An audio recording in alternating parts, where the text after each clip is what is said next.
Hello everybody and welcome back. And the party are on the top floor of this building here. There's several dead bodies, an open window. Golthar has flown away. Luckily for him, most people on Fogor Isle are distracted by the burning tavern. There is loot to be had. There are desks, there are small chests and caskets, and there is also a secret alcove here. Now there are two ways to play this. One way is that Golthar took his spellbook from here, which is his most important piece of equipment, and that was just before the battle began, so he didn't really have time to close this properly. That means we can find it. The other option is that Golthar has not got a spellbook, which means as a mage he's pretty screwed. It also means that there's a good chance we will not find this. I'm going to go for option one. Golthar knew there was trouble by the time we were climbing up these stairs. He took many precautions to save his own skin, and that would have meant he opened this secret compartment, which in turn would have meant that he didn't lock it properly. So let's have a brief rundown of the treasure. On Yolenta, the cleric, she's got a mace +1, yet another mace. No warhammers, you note, another shield +1. Everybody has one of those. In fact, Donard has a shield +2, a scroll with some spells on it, bless, cure light wounds and a silence, 50 gold pieces, 5 platinum pieces and a bracelet worth 500.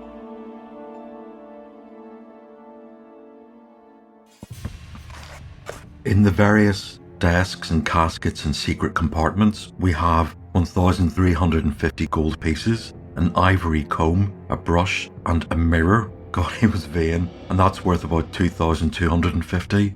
A gold seal bearing the stamp of the Iron Ring, another 2,500. A pouch containing 5 gems, 1,000 gold pieces and 4 times 5,000, and a purse with 50 platinum and 200 gold. Plus, Sly the bodyguard had a silver belt buckle and a scabbard and some gold worth about 600. Okay, I will top that up at the end of this session and we will see if we are in the vicinity of another level up.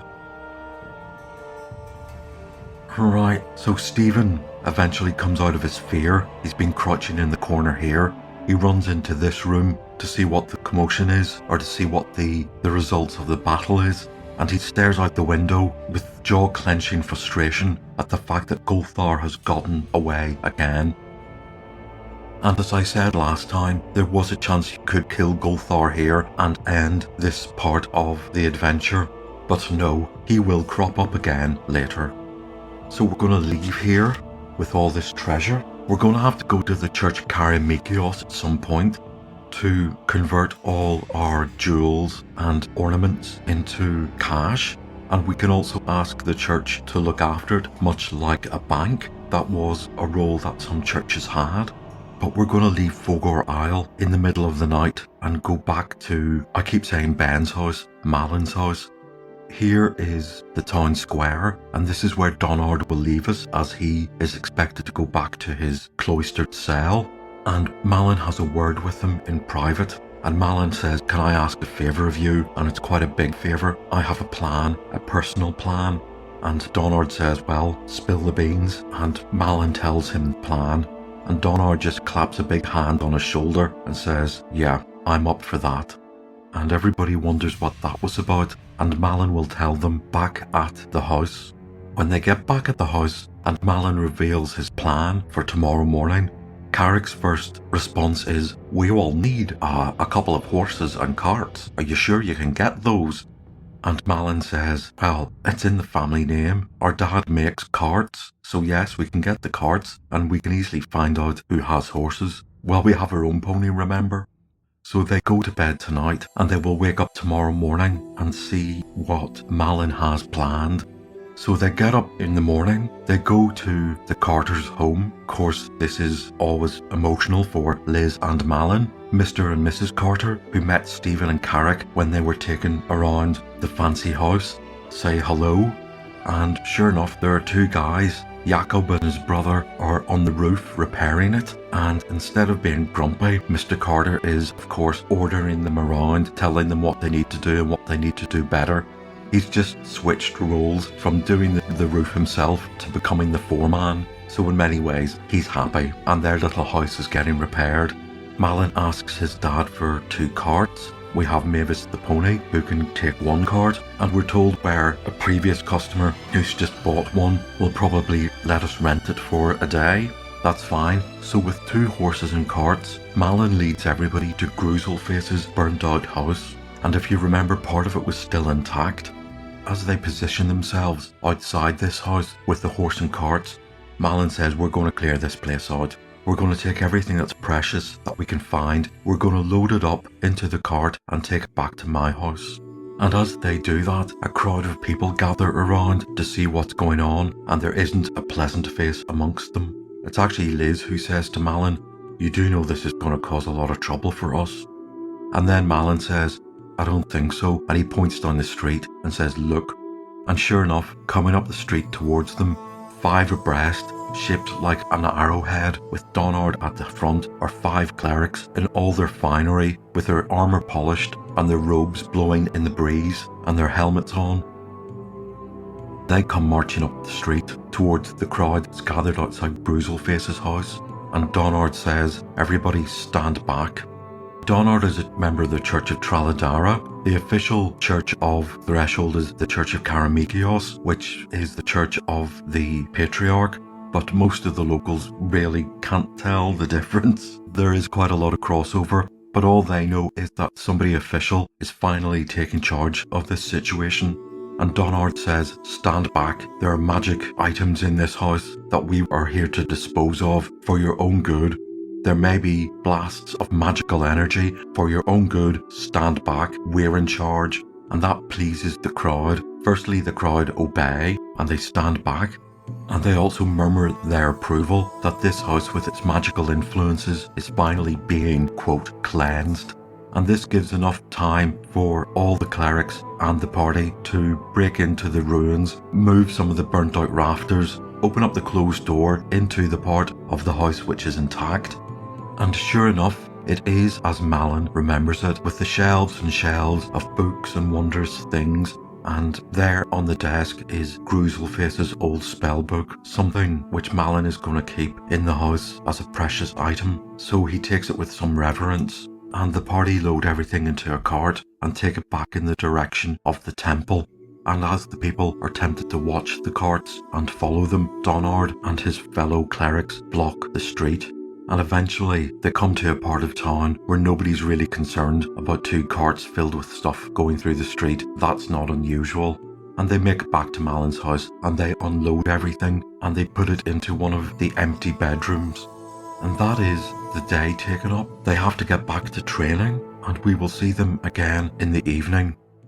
Right, I have Carrick's character sheet here because the good news is he has leveled up. I calculated all the treasure that we found in the Were-Rat hideout and it turns out that there was a lot of it. I thought just reading it would be about maybe 5,000 to 6,000. Turned out to be 12,000. So that was yet again another massive XP dump. Not complaining. It's a shame Sylvia wasn't there, as this would have pushed her into level 5 and given her a level 3 spell, another fireball maybe. However, we're dealing with Carrick. Right, now Carrick's current HP is 31, and as an average of 5d8, that's quite high. He gets no constitution bonus, so whatever he rolls, he gets. I'm going to do a quick sum here. Oh yeah, when I roll this dice, the average of 6d8 is 27. So even if I throw a 1, he's going to be well above the average. Of course, who doesn't love a high score? But here goes. I'll use an orange dice. That's a 1. Okay. Well, after all my spiel there, you know, I'm not happy with the 1. But I will have to be. So he is level 6 and he has 32 HP. I have to console myself with remembering that that is indeed above average. The other thing about level 6 for a dwarf, it doesn't bring any other benefits. His saving throws don't drop, his Thaco doesn't drop. He gets more benefits at level 7. Okay. That will happen in the evening as he sleeps. He will wake up the next day feeling a bit better than before. Malin will have spent most of this day in weapons training, and he will have spent the evening sorting out all of Gruelface's old magical stuff and setting it up in a spare bedroom. Now, I'm sure there's going to be several days of training left, so we're going to have to imagine just what the daily life of the party will be in Threshold. And I want to point out that there is a whole page of optional events. Some of them might be people just getting a chamber pot of stuff dumped on them. There's some urchin thieves, there's an accident, a beggar. All of these are meant to bring Threshold to life a bit. I have not used those for a couple of reasons. One is the party are from Threshold, and so they have their own stories. And the other reason is that this is session 41 of this adventure. And oh my god, and there's still a lot to get through. Okay, but we'll see what happens to the party in a few days, if anything changes. The 2 weeks in Threshold are nearly coming to an end. Malin and Liz have spent more time with their parents in the evening after training, and they have received a letter from Sylvia to say that she will be arriving quite soon. She's going to use Cardia's carpets to get to Threshold, and why not? It's there, and she has the money. Now, one evening, towards their last day here, Malin and Liz are walking back from their parents' house, and it's a particularly harsh, rainy night, and they walk along a quiet street, and ahead of them they stop because they see what looks like a muddy sack in the middle of the road. But that isn't what alarms them. What alarms them is the fact the sack seems to be moving. It's creeping across the road, almost like a caterpillar inching its way. So Malin takes out his +2 dagger with his new dagger skill. Liz takes out her +2 sword with her new sword skills, and they move cautiously towards this creeping thing. It might be a were-rat. And then, when they get closer to it, the truth is even more shocking. It's a person. It's a person covered in a muddy cloak, and they aren't quite on all fours. They're half on their side, and they are pushing and pulling themselves across the street to find shelter under an archway. And of course, they immediately rush to help and want to hand out money to this poor muddy creature. Malin is the one who takes out some coins and lowers his hand to offer them and says, "Here, take these, we'll help you across the street." And this little bony hand reaches out to take the money, and Malin gasps. He recognises this hand because it has been badly burnt. This is Gruelface. He stands up in shock. He's tempted to burst out Gruelface, but he does have a real name, and so he says Wilhelm. And the little muddy creature takes out a little bony hand to grasp his cloak and pull it over his head, and he looks away. And Malin says again, "Wilhelm, it's me. Malin, don't you remember?" Wilhelm, Gruelface, makes it across the street and props himself up against the wall in a huddle. Again, he pulls his hood tighter across his face, and Malin insists a third time. He takes his spellbook off his back and says, "Look, don't you remember? You gave me this. I owe you so much."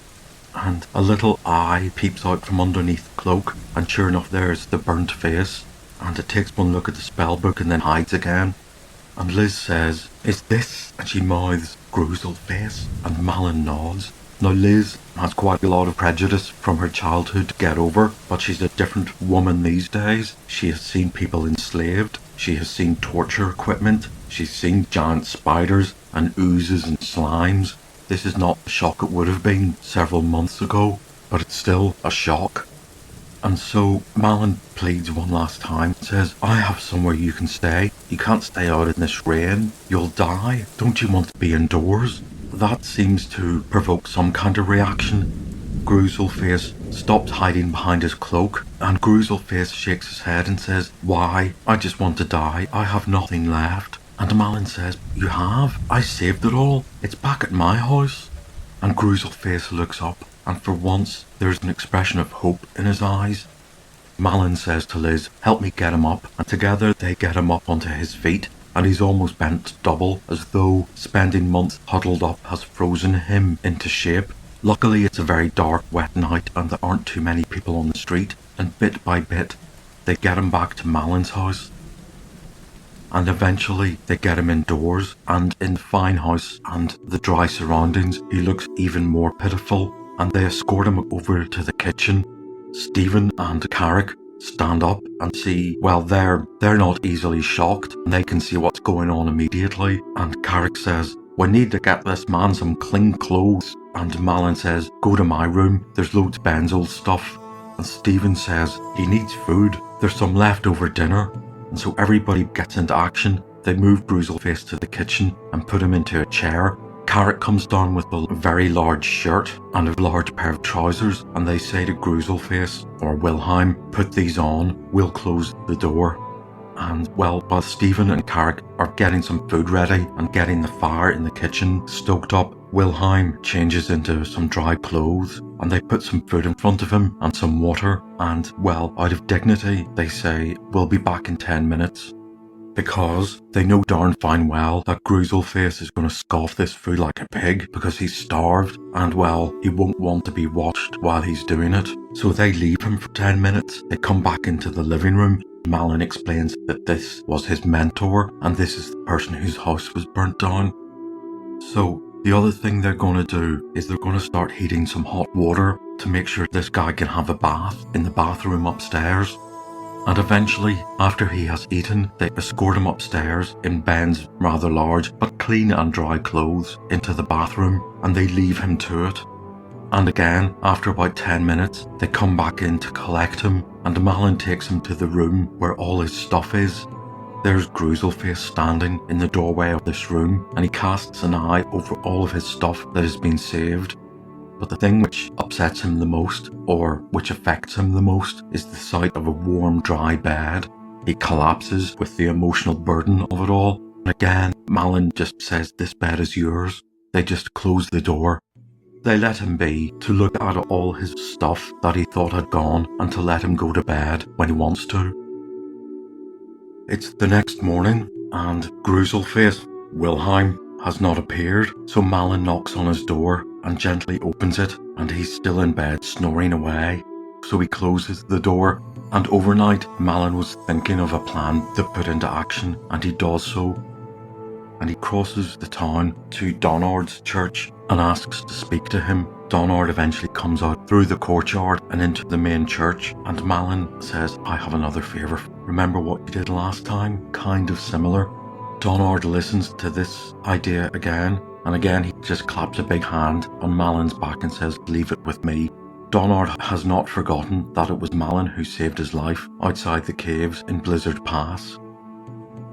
And sure enough, the rest of the morning goes on. Malin looks in again on Gruselface, and he's sitting at his desk looking over his old spellbook, and of course he turns around when the door opens and he smiles. And Malin says, "Would you like to come down for breakfast? I have a proposition for you."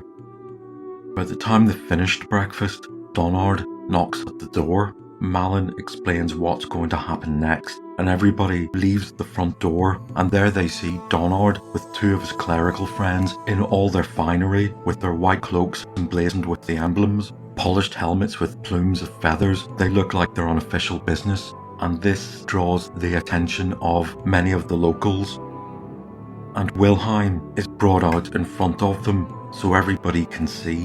An arrangement is struck between the church and the party that they have paid quite a handsome donation to the church, an endowment, in return that somebody will cross the town once a day just to check in on Wilhelm to make sure he is okay. And this is being done publicly, so everybody on the street knows that this rather unfortunate character is somebody of importance, and he's not there to be picked upon. So with that out of the way, everybody goes inside, and Wilhelm says to Malin, "You're doing a lot for me, how can I repay you?" And Malin says, "Well, I'm going to go travelling soon. I'm going to need a steward to look after this house, so I would like you to live here and to look after this place." And that's a deal both of them agree on. The next day comes along. There is a knock at the door, and it is Sylvia. The party is back together again, and it's time to leave Threshold. They're going to go by the north gate, and they will bring Mavis the pony. As they climb into the mountains and look for the lost valley, it might become too precarious for horses, but a small sturdy pony will see them through. Now, I did say that Sylvia did miss out on around, well, 3000 XP. She would have been level 5. It would be nice for her to have a level 3 spell, but in the grand scheme of things, when you look at the XP table, it won't take long for that 3000 to, well, become insignificant. And also she did pass her longbow training, which in terms of her thaco and damage, that really is the equivalent of an extra couple of levels, so that's handy. There is something about the longbow training. The short bow, when you become skilled, you move from 1d6 to 1d6 plus 2. With the longbow, you move from 1d6 to 1d8 plus 1. If there were many players around a table, then whoever was playing Sylvia would just use a new dice, and they'd probably be quite happy to move from 6-sided to an 8-sided dice. However, I'm going to be doing all of it, and that looks to me like a lot of dice swapping and a lot of trying to remember who gets what. Now, the average of 1d6 plus 2 is 4.5. The average of 1d8 plus 1 is also 4.5, so I do not know why they made that difference. In the future, there's a good chance I will just use, for Sylvia's damage dice with her longbow, I will just use 1d6 plus 2, and also her longbow is plus 1, so it will be 1d6 plus 3. I don't think that's really going to change things too much, but it will make things a lot easier for me when it comes to trying to remember who has what dice. Okay, so as the party go northward, it's time to say one last fond farewell to Mr. and Mrs. Carter as Malin and Liz are leaving to go off on their adventures again. Of course, they say they won't leave it so long until next visit, and that is likely to be true because if we look at this map, if this adventure works out okay, they will come back to Threshold again on their return journey. And also, if you remember, Malin has a treasure map waiting there for him. So I think I will leave this session here today, and I will see you all again next time.